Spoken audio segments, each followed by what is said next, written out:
بسم الله الرحمن الرحيم ياسين والقرآن الحكيم إنك لمن المرسلين على صراط مستقيم تنزيل العزيز الرحيم لتنذر قوما ما أنذر آباؤهم فهم غافلون لقد حق القول على أكثرهم فهم لا يؤمنون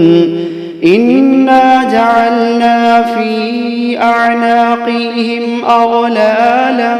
فهي إلى الأذقان فهم مقمحون وجعلنا من بين أيديهم سدا ومن خلفهم سدا فأغشيناهم فهم لا يبصرون وسواء عليهم أأنذرتهم أم لم تنذرهم لا يؤمنون إنما تنذر من اتبع الذكر وخشي الرحمن بالغيب فبشره بمغفرة وأجر كريم إنا نحن نحيي الموتى ونكتب ما قدموا وآثارهم وكل شيء أحصيناه في إمام مبين واضرب لهم مثلا أصحاب القرية إذ جاءها المرسلون إذ أرسلنا إليهم 2 فكذبوهما فعززنا بثالث فقالوا إنا إليكم مرسلون قالوا ما أنتم إلا بشر مثلنا وما أنزل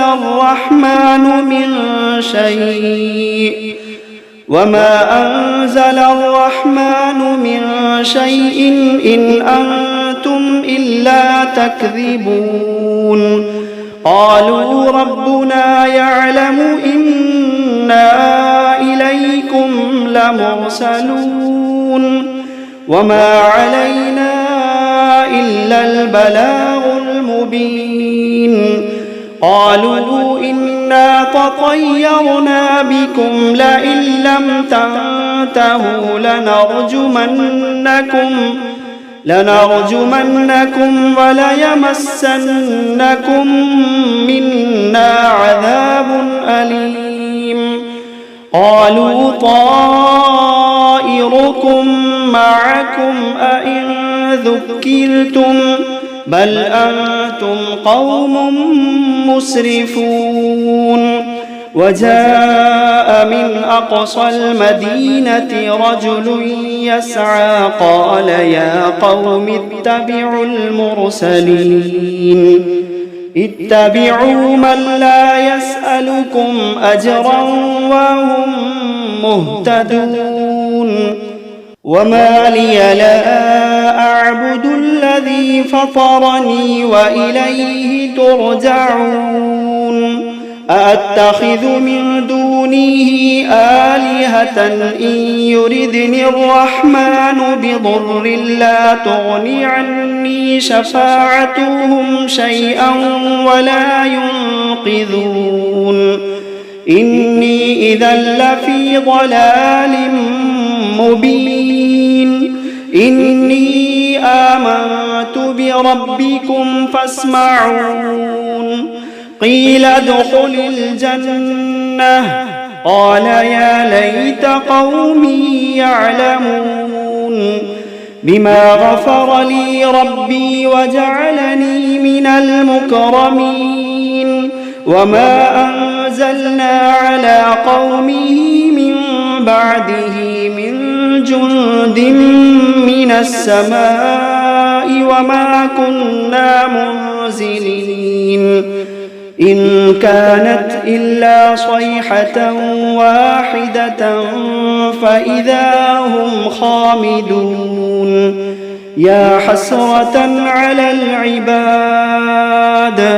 ما يأتيهم من رسول إلا كانوا به يستهزئون ألم يروا كم أهلكنا قبلهم من القرون أنهم إليهم لا يرجعون وإن كل لما جميع لدينا محضرون وآية لهم الأرض الميتة أحييناها وأخرجنا منها حبا فمنه يأكلون وجعلنا فيها جنات من نخيل وأعناب وفجرنا فيها من العيون ليأكلوا من ثمره وما عملته أيديهم أفلا يشكرون سبحان الذي خلق الأزواج كلها مما تنبت الأرض ومن أنفسهم ومما لا يعلمون وآية لهم الليل نسلخ منه النهار فإذا هم مظلمون والشمس تجري لمستقر لها ذلك تقدير العزيز العليم والقمر قدرناه منازل حتى عاد كالعرجون القديم لا الشمس ينبغي لها أن تدرك القمر ولا الليل سابق النهار وكل في فلك يسبحون وآية لهم أنا حملنا ذريتهم في الفلك المشحون وخلقنا لهم من مثله ما يركبون وإن نشأ نغرقهم فلا صريخ لهم ولا هم ينقذون إلا رحمة منا ومتاعا إلى حين وإذا قيل لهم اتقوا ما بين أيديكم وما خلفكم لعلكم ترحمون وما تأتيهم من آية من آيات ربهم إلا كانوا عنها معرضين وإذا قيل لهم أنفقوا مما رزقكم الله قال الذين كفروا للذين آمنوا أنطعم من لو يشاء الله أطعمه إن أنتم إلا في ضلال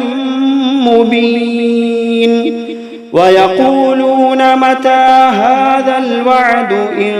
كنتم صادقين ما ينظرون إلا صيحة واحدة تأخذهم وهم يخصمون فلا يستطيعون توصية ولا إلى أهلهم يرجعون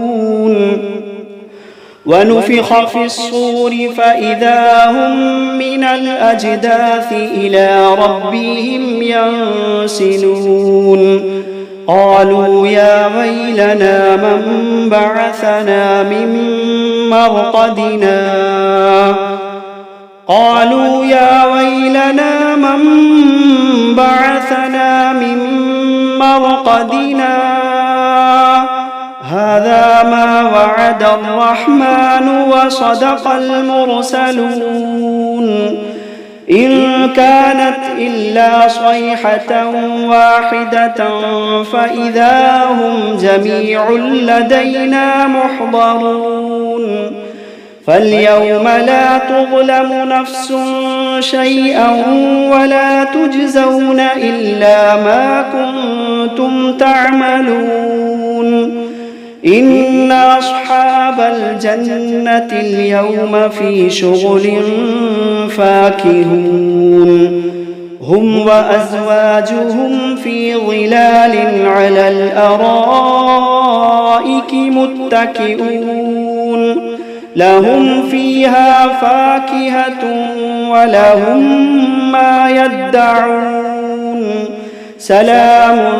قولا من رب رحيم وامتازوا اليوم أيها المجرمون ألم عهد إليكم يا بني آدم ألا تعبدوا الشيطان إنه لكم عدو مبين وأن اعبدوني هذا صراط مستقيم ولقد أضل منكم جبلا كثيرا أفلم تكونوا تعقلون هذه جهنم التي كنتم توعدون اصلوها اليوم بما كنتم تكفرون اليوم نختم على أفواههم وتكلمنا أيديهم وتشهد أرجلهم بما كانوا يكسبون ولو نشاء لطمسنا على أعينهم فاستبقوا الصراط فأنى يبصرون ولو نشاء لمسخناهم على مكانتهم فما استطاعوا مضيا ولا يرجعون ومن نعمره ننكسه في الخلق أفلا يعقلون وما علمناه الشعر وما ينبغي له إن هو إلا ذكر وقرآن مبين لينذر من كان حيا ويحق القول على الكافرين أولم يروا أنا خلقنا لهم مما عملت أيدينا أنعاما فهم لها مالكون وذللناها لهم فمنها ركوبهم ومنها يأكلون ولهم فيها منافع ومشارب أفلا يشكرون واتخذوا من دون الله آلهة لعلهم ينصرون لا يستطيعون نصرهم وهم لهم جند محضرون فلا يحزنك قولهم إنا نعلم ما يسرون وما يعلنون أولم ير الإنسان أنا خلقناه من نطفة فإذا هو خصيم مبين وضرب لنا مثلا ونسي خلقه قال من يحيي العظام وهي رميم قل يحييها الذي أنشأها أول مرة وهو بكل خلق عليم الذي جعل لكم من الشجر الأخضر نارا فإذا أنتم منه توقدون أوليس الذي خلق السماوات والأرض بقادر على أن يخلق مثلهم بلى وهو الخلاق العليم إنما أمره إذا أراد شيئا أن يقول له كن فيكون فسبحان الذي بيده ملكوت كل شيء وإليه ترجعون بسم الله الرحمن الرحيم الرحمن علم القرآن خلق الإنسان علمه البيان الشمس والقمر بحسبان والنجم والشجر يسجدان والسماء رفعها ووضع الميزان ألا تطغوا في الميزان وأقيموا الوزن بالقسط ولا تخسروا الميزان والأرض وضعها للأنام فيها فاكهة والنخل ذات الأكمام والحب ذو العصف والريحان فبأي آلاء ربكما تكذبان خلق الإنسان من صلصال كالفخار وخلق الجان من مارج من نار فبأي آلاء ربكما تكذبان رب المشرقين ورب المغربين فبأي آلاء ربكما تكذبان مرج البحرين يلتقيان بينهما برزخ لا يبغيان فبأي آلاء ربكما تكذبان يخرج منهما اللؤلؤ والمرجان فبأي آلاء ربكما تكذبان وله الجوار المنشآت في البحر كالأعلام فبأي آلاء ربكما تكذبان كل من عليها فان ويبقى وجه ربك ذو الجلال والإكرام كل من عليها فان ويبقى وجه ربك ذو الجلال والإكرام فبأي آلاء ربكما تكذبان يسأله من في السماوات والأرض كل يوم هو في شأن فبأي آلاء ربكما تكذبان سنفرغ لكم أيها الثقلان فبأي آلاء ربكما تكذبان يا معشر الجن والإنس إن استطعتم أن تنفذوا من أقطار السماوات والأرض فانفذوا لا تنفذون إلا بسلطان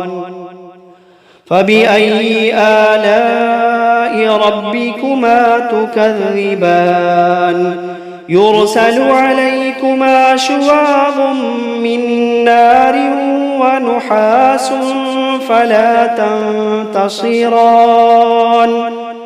فبأي آلاء ربكما تكذبان فإذا انشقت السماء فكانت وردة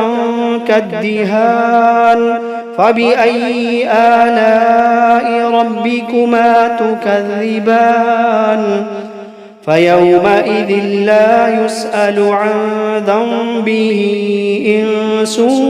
ولا جان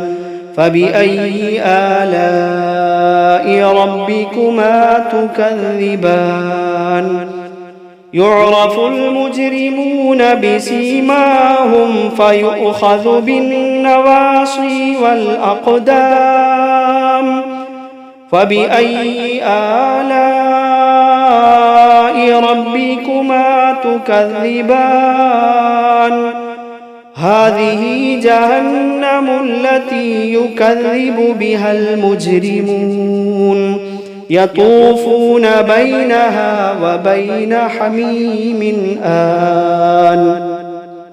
فبأي آلاء ربكما تكذبان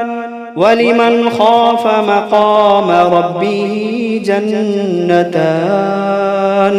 فبأي آلاء ربكما تكذبان ذواتا أفنان فبأي آلاء ربكما تكذبان فيهما عينان تجريان فبأي آلاء ربكما تكذبان فيهما من كل فاكهة زوجان فبأي آلاء ربكما تكذبان متكئين على فرش بطائنها من استبرق وجنى الجنتين دان فبأي آلاء ربكما تكذبان فيهن قاصرات الطرف لم يطمثهن إنس قبلهم ولا جان فبأي آلاء ربكما تكذبان كأنهن الياقوت والمرجان فبأي آلاء ربكما تكذبان هل جزاء الإحسان إلا الإحسان فبأي آلاء ربكما تكذبان ومن دونهما جنتان فبأي آلاء ربكما تكذبان مدهامتان فبأي آلاء ربكما تكذبان فيهما عينان نضاختان فبأي آلاء ربكما تكذبان فيهما فاكهة ونخل ورمان فبأي آلاء ربكما تكذبان فيهن خيرات حسان فبأي آلاء ربكما تكذبان حور مقصورات في الخيام فبأي آلاء ربكما تكذبان لم يطمثهن إنس قبلهم ولا جان فبأي آلاء ربكما تكذبان متكئين على رفرف خضر وعبقري حسان فبأي آلاء ربكما تكذبان تبارك اسم ربك ذي الجلال والإكرام